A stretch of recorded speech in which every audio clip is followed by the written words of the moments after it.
श्री राधे। श्री राधा रमण लाल की जय। तो आप सभी यह तो जानते ही होंगे कि वृंदावन में एक मंदिर है स्वयं प्रकट श्री राधा रमण जी का। हाल में ही 26 मई को उनका प्रागट्य उत्सव मनाया गया है, तो जो कि इनके प्रकट हुए 480 साल हो गए हैं। तो अब बात यह आती है कि श्री राधा रमण लाल जी प्रकट कैसे हुए थे। तो मैं आपको बताती हूँ कि गोस्वामी जन के जो पूर्वज थे श्री गोपाल भट्ट गोस्वामी जी, वे वृंदावन में आकर रहने लगे और अपने शालिग्राम जी की सेवा पूजा करने लगे। तो वे अन्य मंदिरों में जा कर के सभी प्रभु विग्रह का श्रृंगार किया करते थे। उनको प्रभु विग्रह का श्रृंगार करना बहुत ही अच्छा लगता था। नित्य ही मंदिरों में श्रृंगार करके आते और अपनी कुटिया में आकर के अपने शालिग्राम जी से बातें करते कि मेरे पास तो कुछ भी नहीं है, शालिग्राम जी हैं बस।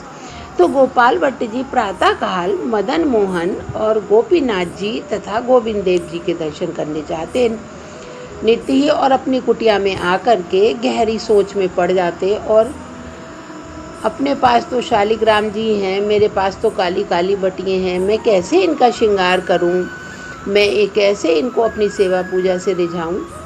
और इधर उधर मन उनका भटकता रहता और मैं क्या करूं, यही सोचते रहते।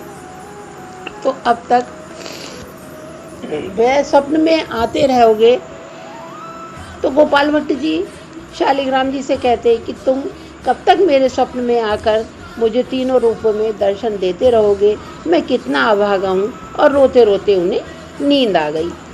तो अब वैशाख पूर्णिमा को पूर्व प्रातः काल की बेला में कृष्ण के रूप में स्वयं प्रकट होकर के कहने लगे कि गोपाल भट्ट उठ, आज मैं तेरे प्रेम बंधन में बंध करके आ गया हूँ। तुम्हारी सेवा पूजा से मैं बहुत ही प्रसन्न हूँ। अब मैं सदा के लिए ही मैं तेरे पास रहूँगा। अब तू जिस रूप में कल्पना करता था, मैं उसी गोविंद देव के समान मुख कांति वाला और गोपीनाथ के समान वक्ष स्थल की छटा वाला और मदन मोहन के समान चरण माधुरी वाला, ये तीन धारण करके मैं तीनों रूपों वाला एक ही शालिग्राम विग्रह से प्रकट होकर के तेरे पास आ गया हूँ। अब तन मन और प्राण से तू मेरा श्रृंगार करना। अब तुझे कहीं भी जाने की ज़रूरत नहीं है।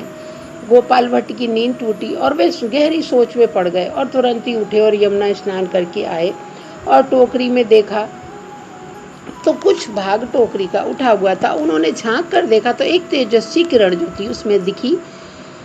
तुरंत ही टोकरी खोलकर देखा तो शालिग्राम के स्थान पर एक अपूर्व कांति वाला 16 अंगुल के नवनील श्याम विग्रह का उन्हें दर्शन हुआ। श्री गोपाल भट्ट फूले न समाये और खुशी से रोने लगे। चरणों में गिरकर बार बार हे प्रभु कहने लगे, आज मेरा जीवन धन्य हो गया, आज तुम मुझे मिल गए, आज मेरी सेवा पूजा सब सफल हो गई, आज मैं आपको पा करके धन्य हो गया।